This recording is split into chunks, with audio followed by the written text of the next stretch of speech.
дастаи истиқлоли шаҳри Душанбе дар доираи ҷамъомади омӯзишӣ ки дар Узбекистон ҷараён дорад бо тими Насафи Қаршӣ вохӯрии санҷишӣ анҷом дод.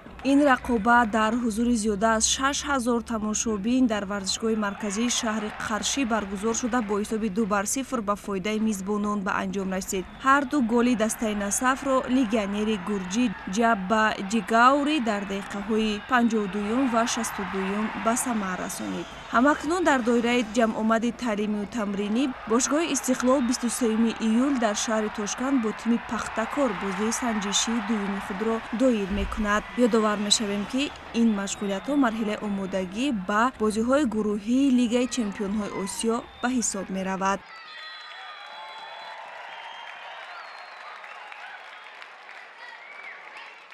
Первый тайм, пока силенки были, играли на равных, но во втором уже физически команда еще не готова. Первое, второе, мы тренируемся только неделю и перешли на другую схему, которую только один день попробовали, поэтому еще рано о чем-то говорить. Нужно время. А Насаф мне очень понравилась команда, живая, особенно фланги такие быстрые. Вот. Плюс 77-70 номер.